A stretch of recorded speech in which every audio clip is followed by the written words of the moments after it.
Assalamualaikum warahmatullahi wabarakatuh. Hey, orang baik dimanapun berada. Jumpa lagi bersama gue, Akil Wilda, di konten Swacakap. Ini adalah episode yang ke-6. Setelah sebelumnya, gue bahas terkait tentang mindset ya. Mindset sebagai sebuah faktor dalam diri kita yang itu bisa menghambat ataupun bisa mendorong bagaimana kita bisa memperluas area of control kita. Ya, ada fixed mindset ya, ada growth mindset. Nah, pada kesempatan kali ini, pada episode yang ke-7 ini, gue akan ngebahas tentang bagaimana bahwa kita nih dalam berkehidupan kan nggak sendiri ya. Kita pasti akan berinteraksi dengan orang di sekitar kita, berinteraksi dengan lingkungan, berinteraksi dengan faktor-faktor eksternal juga ya, di samping faktor internal yang ada dalam diri kita yang perlu kita kelola untuk bisa menjalani kehidupan. Kita pun juga perlu nih melakukan ataupun bisa bagaimana ketika kita mencoba untuk berinteraksi dengan hal-hal yang ada di luar kita, itu bisa dilakukan dengan baik. Nah, untuk bisa berinteraksi dengan faktor di luar kita dengan baik, gue sangat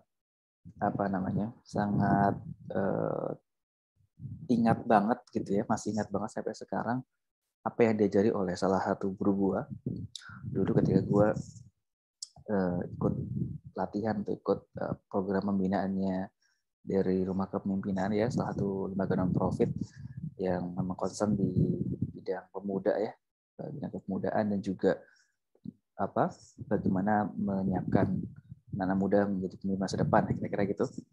Dulu waktu gue di kampus di Jogja tahun 2008 sampai 2010. Sosok guru gue ini memang sekarang sudah nggak ada ya, dia udah almarhum. Beliau adalah Dr. Arif Munandar begitu. Beliau di salah satu kesempatan pelatihan yang diberikan kepada kita para penerima manfaat rumah kepemimpinan saat itu, beliau menyampaikan terkait tentang bahwa ketika kita menjadi seorang manusia yang profesional di berbagai macam kesempatan, jadi seorang manusia yang baik di berbagai macam kesempatan, di berbagai macam kesempatan yang ada yang kita miliki begitu, kita perlu memiliki setidaknya 3 respect gitu ya. Kita perlu memiliki yang namanya 3 respect. Dr. Arif kata itu mencoba untuk menyampaikan bahwa 3 respect ini perlu kita miliki.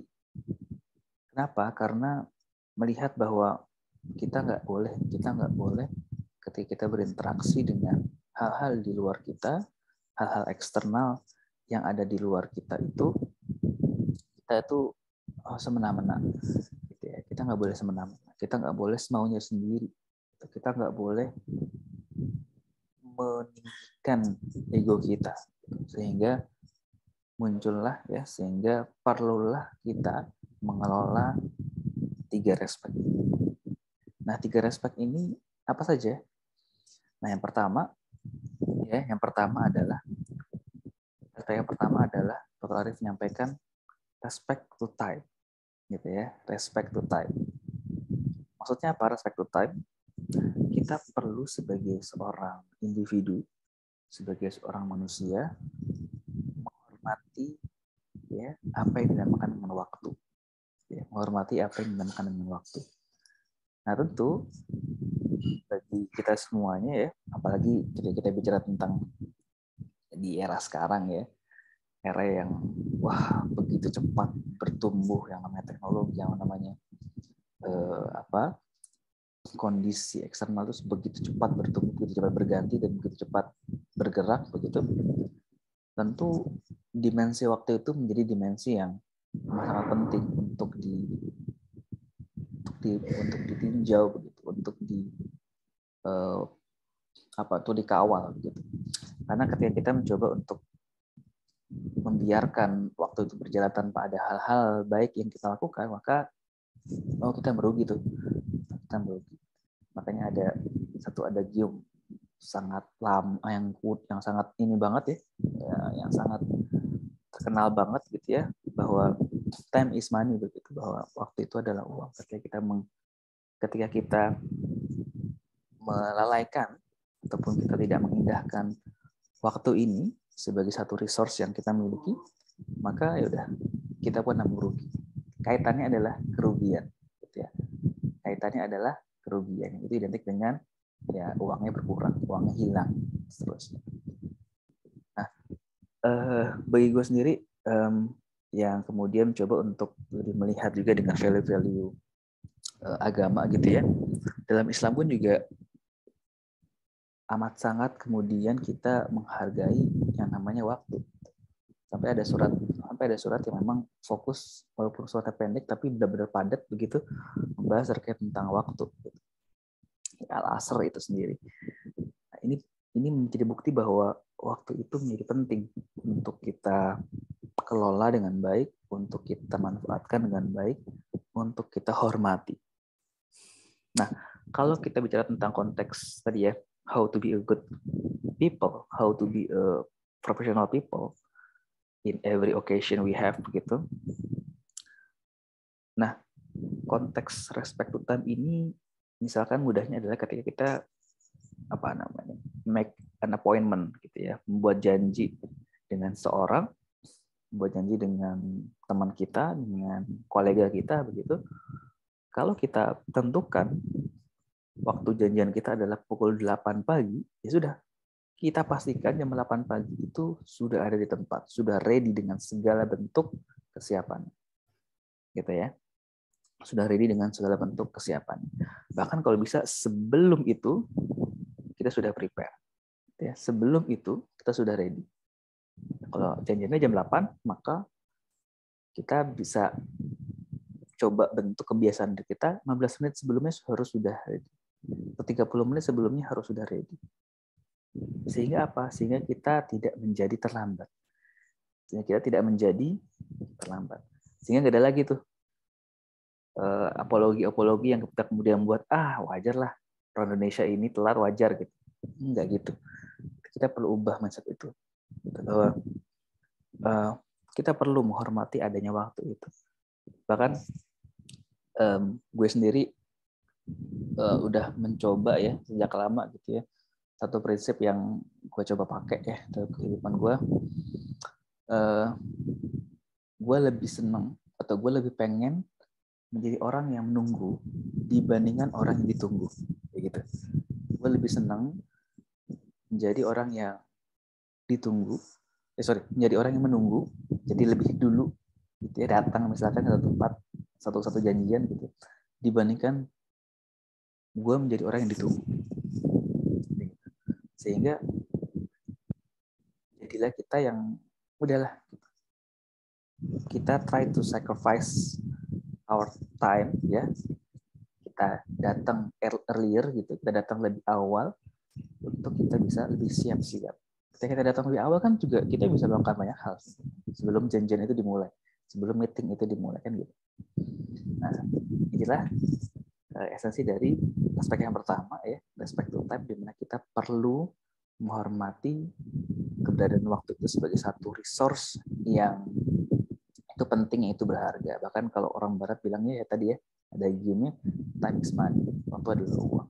Karena melihat waktu itu sangat dan amat berharga bagi kehidupan manusia dan tidak bisa dipulang gitu. Tidak bisa diputar lagi ke belakang. Belum ada, saya kira, satu teknologi yang ditemukan oleh umat manusia yang bisa mengantarkan manusia bisa kembali lagi ke waktu sebelumnya. Nah, belum ada. Sehingga perlulah kita untuk bisa menghormati adanya waktu, menghormati keberadaan waktu dalam kehidupan kita. That's the point number one. Point number one, the respect to time. Yang kedua adalah respect to people. Ya, yang kedua adalah respect to people. Nah, ini secara umum memang ya sebagaimana kita sebagai seorang makhluk sosial gitu ya, seorang manusia yang seorang makhluk yang tidak bisa hidup tanpa ada interaksi. Ya, mungkin kita nggak akan bisa hidup, kita nggak akan bisa hidup ya tanpa adanya interaksi dengan orang-orang yang sekitar kita, dengan pasangan kita gitu ya, kalau yang sudah menikah dengan istri kita, dengan keluarga kita, ya, ayah ibu kita dan seterusnya gitu ya, dan juga dengan tetangga. dengan teman di kantor, teman di sekolah, teman di kampus, macam-macam. Kita pasti akan yang namanya interaksi. Nggak bisa enggak. Dan kita hidup pasti juga akan dipengaruhi dengan either itu dipengaruhi atau mempengaruhi kehidupan orang lain. Sehingga perlulah kita sebagai seorang individu respect to people, gitu ya. Menghormati keberadaan orang-orang yang ada di sekitar kita.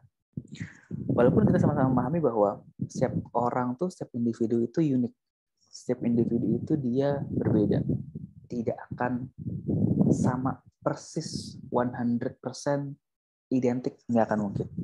Pasti ada perbedaan secara fisik ataupun secara gagasan, secara ide, secara pikiran, dan seterusnya. Nah, dengan perbedaan itulah ya, ketika kita memunculkan respect dalam diri kita kepada orang-orang yang ada di luar kita, kita menjadi orang yang apa istilahnya ya, akan bisa lebih bijak gitu ya dalam menanggapi perbedaan. Karena kita mencoba untuk ya, ketika kita bicara respect to people, ini akan dibahas lagi pada pertemuan atau pada episode berikutnya ya, episode lanjutan ke depan, bahwa kita mau menjadi orang yang respect terhadap orang lain, maka milikilah yang namanya open minded personality gitu. Punyailah ya personality untuk kemudian bisa open minded dalam kemudian melihat atau dalam menerima, mengcapture sesuatu yang ada di luar. Walaupun itu terkesan tidak sesuai di awal dengan prinsip yang kita pegang, tetapi coba dapatkanlah dulu, coba capture dulu, coba pahamilah dulu sampai benar-benar tahu, oh ini si A ini berpikir seperti ini karena apa, si B ini berpikir ini karena apa, dan seterusnya. Kita coba hormati dulu, gitu ya. Hormati gagasannya dulu, hormati personal mereka dulu, untuk kemudian ketahuin dia menyampaikan apa, gagasannya apa, latar belakangnya. Bahkan ketika kita bicara tentang perspective people, misalkan dalam konteks atau dalam case ketika kita melakukan rapat ya, melakukan meeting atau melakukan musyawarah dengan orang lain begitu, maka berbicara tentang respect to people ya, kita tuh nggak lagi tuh ada yang namanya memotong pembicaraan, nggak lagi ada yang namanya tidak mengindahkan pembicaraan lain, atau tadi ya, misalkan dalam meeting, dalam rapat, dalam musyawarah, atau dalam seminar, atau dalam menyaksikan ataupun mendengarkan orang sedang berpidato, sedang berbicara depan umum begitu, respect to people tuh akan sangat berfungsi banget di momen ini. Ketika kita bentuknya respect seperti apa? Bentuknya respect adalah kita mendengarkan dengan baik, ya, kita mendengarkan dengan baik, listening ya, not hear ya, listen not hear. Dengarkan dengan baik apa yang dikatakan, ya, kita tidak sesuai atau tidak sepakat. Ya. Ada saat-saatnya nanti kita akan coba masukkan argumentasi kita di situ, bukan dengan cara-cara yang tidak baik, dengan memotong pembicaraan dan dengan interupsi seenaknya dan seterusnya. Pastikanlah bahwa ketika kita mencoba untuk menyampaikan argumentasi kita tidak mencederai hak bicara orang lain. Tekniknya seperti itu. Ya, kita bicara tentang respect to people. Ya, karena kita perlu memahami dan juga menyadari bahwa everyone is unique. Setiap orang pasti punya gagasan yang menarik, punya latar belakang yang pastinya itu dijadikan mereka sebagai landasan berpikirnya mereka, gitu ya. Sehingga perlu kita coba lihat, perlu kita coba telusuri. Gimana sih si A ini berpikir seperti itu? Oh, karena ini. Kenapa si B berpikir seperti ini? Oh, karena itu. Nah, itu perlu coba kita telusuri. Itu yang kedua ya, teman-teman. Orang baik dimanapun berada, respect to people. Bayangan aja kalau misalkan kita juga nggak mau kan ketika kita berbicara semua dipotong orang lain kan. Nah, coba direfleksikan pada diri kita. Kalau kita dalam definisi dia juga kita nggak mau kok dipotong gitu ya bicaraan. Oleh karenanya respect to people. Kemudian yang ketiga, orang baik dimanapun berada, menurut Dr. Arif ya, salah satu guru gue, dia bilang respect yang terakhir adalah respect to system. Gitu ya. Nah, ini yang menarik nih, respect to system. Tentu tadi ya, nyambung dengan satu teori bahwa manusia itu adalah makhluk sosial. Tidak bisa hidup tanpa berinteraksi, tidak bisa hidup tanpa bersosialisasi. Maka satu bentuk sosialisasi, satu bentuk interaksi adalah dengan berkelompok, dengan berada pada satu komunitas, dengan berada pada satu organisasi. Entah organisasi profesional, ketika kita mungkin bekerja, begitu ya, atau organisasi-organisasi yang sifatnya itu adalah di luar itu. Misalkan kita tergabung dalam komunitas apa, ya, kelompok apa, paguyuban apa, dan seterusnya. Kemudian kita ada di sana, menjalankan peran, diberikan job description, segala macam, ada responsibility yang kita tanggung, seperti itu. Misalkan di tempat kerja kita, gitu ya, ada KPI yang kita harus tuju, ya, ada objektif dan key result yang kita harus mencoba untuk kerahkan upaya kita untuk bisa mencapai itu, dan dimanapun ya organisasinya, bahkan dalam skop kita keluarga sekalipun, gitu ya. Nah, itu adalah bentuk organisasi atau bentuk bagaimana kita berkelompok, gitu. Nah, bicara tentang respect yang terakhir ini, respect yang ketiga adalah respect to system. Nah, dengan keberadaan organisasi, dengan keberadaan kelompok, dengan keberadaan komunitas itu, maka semuanya kita makna itu adalah sebagai sebuah sistem, ya, sebagai sebuah sistem yang itu ada ininya ya, ada areanya, gitu ya. Karena kalau kita bicara sistem kan pasti ada areanya ya, area tempat sistem itu berjalan, ya. Ada proses yang terjadi dalam area itu, begitu ya. Kemudian ada kitanya sebagai objek ataupun bahkan subjek dari sistem itu, yang kemudian karena ada proses berarti ada input, ada output, begitu ya. Dan juga di sistem itu ada aturan-aturan yang berlaku, gitu ya. Ada aturan-aturan yang kemudian berlaku. Nah, ketika kita bicara tentang sistem, ya, ketika kita bicara tentang respect to system, maka pastikanlah keberadaan kita di setiap organisasi, setiap kelompok, setiap komunitas, setiap paguyuban atau whatever it is, begitu. Pastikan kita, ya, comply to the system. Pastikan kita respect to the system. Ya. Kelompok itu punya tata aturan seperti apa, kita pahami dulu, kita respect dengan itu.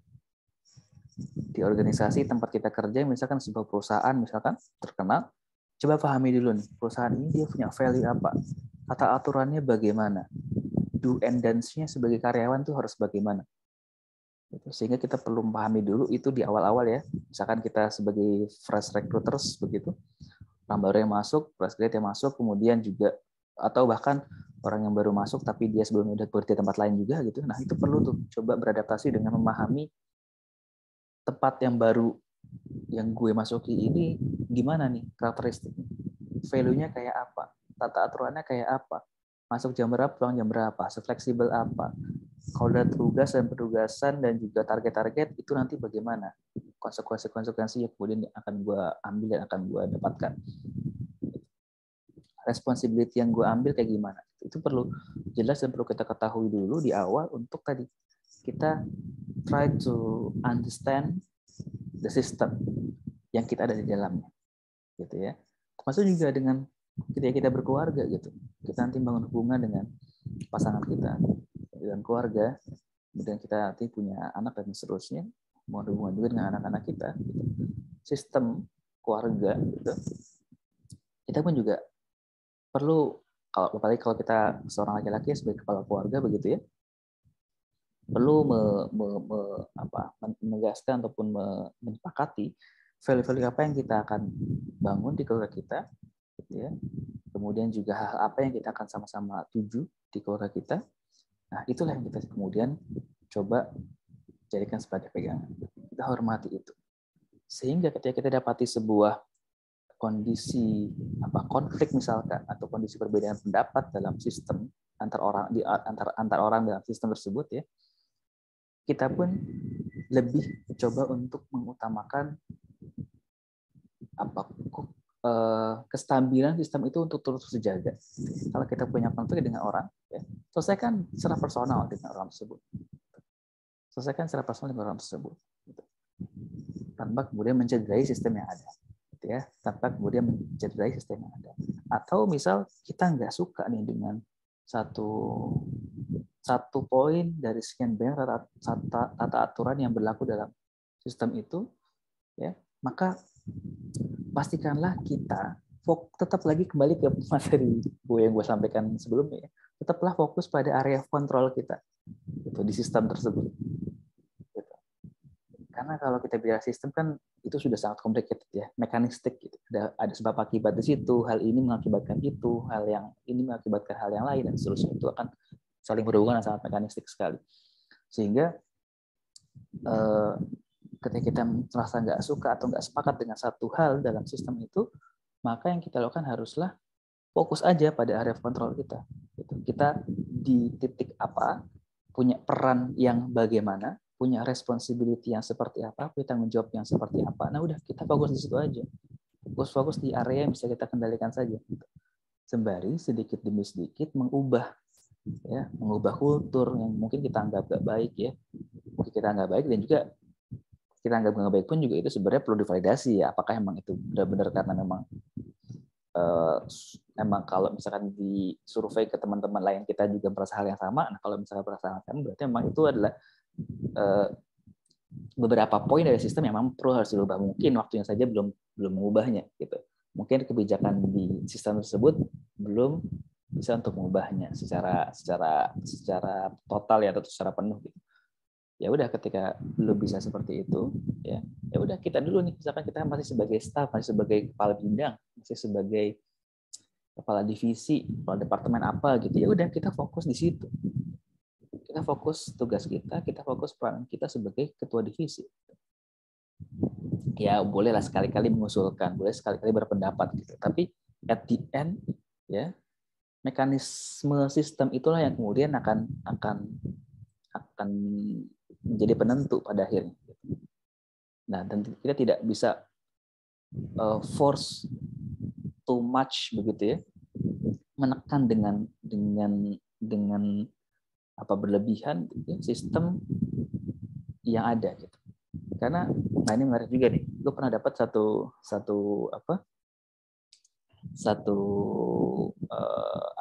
dagium lah, ya, atau satu pepatah, ya, mengatakan gitu, ya. Ketika kita menendang sistem terlalu besar atau terlalu keras, atau kita melawan sistem terlalu keras gitu, ya. If we fight gitu, ya, the system hard, ya, so hard, ya, bahkan sistem itu akan menghajar kita lebih keras lagi, gitu. Sistem itu akan menghajar kita lebih keras lagi. Oleh karenanya kita respect nih dengan sistem. Kita hormati sistemnya seperti apa, organisasi seperti apa. Dan kalau kita merasa ada yang perlu diubah, ada yang tidak sepakat dengan sistem tersebut, ya, kita coba pelan-pelan ubah gitu. Mulai dulu di mana? Di area of control kita. Lagi-lagi ke apa area yang bisa kita kendalikan, kita fokus di situ. Sehingga kita tidak kemudian ditendang atau dihajar oleh sistem, ya, lebih dari apa yang kita lakukan terhadap sistem tersebut gitu, ya, sehingga pada akhirnya kita tetap bisa survive, bahasanya, tetap bisa membersamai sistem itu, ya. Kita bisa kemudian lebih berdaya di sistem tersebut, kita bisa lebih powerful di sistem tersebut, ya, dengan upaya-upaya yang kita lakukan seperti itu. Nah, itu orang baik dimanapun berada, 3 respect yang menurut gue ini pembelajaran yang berharga banget yang gue dapetin dari salah seorang guru gue, almarhum Dr. Arif Munandar begitu, ya. Saat gue kemarin kesempatan untuk pembinaan di Rumah Kepemimpinan dulu 2008-2010, ya, sudah lama banget, ya. Dan ini benar-benar membekas banget dalam diri gue sampai sekarang. Dan ini gue bagi di Swacakap episode yang ke-7 ini supaya kita bisa sama-sama belajar, ya, sama-sama membiasakan, ya, untuk bisa respect to time, respect to people, and then respect to system dalam kehidupan kita, dalam konteks kita sebagai seorang manusia, berinteraksi dengan hal-hal eksternal dalam kehidupan kita. Semoga kita bisa menjadi orang-orang yang lebih bijak, orang-orang yang lebih baik lagi, orang yang lebih profesional lagi dimanapun berada. Apapun perannya, apapun fungsinya. Itu aja. Sampai ketemu lagi di konten Swacaka berikutnya, dan jangan lupa subscribe channel YouTube gua. Sampai ketemu lagi. See ya. Assalamualaikum warahmatullahi wabarakatuh.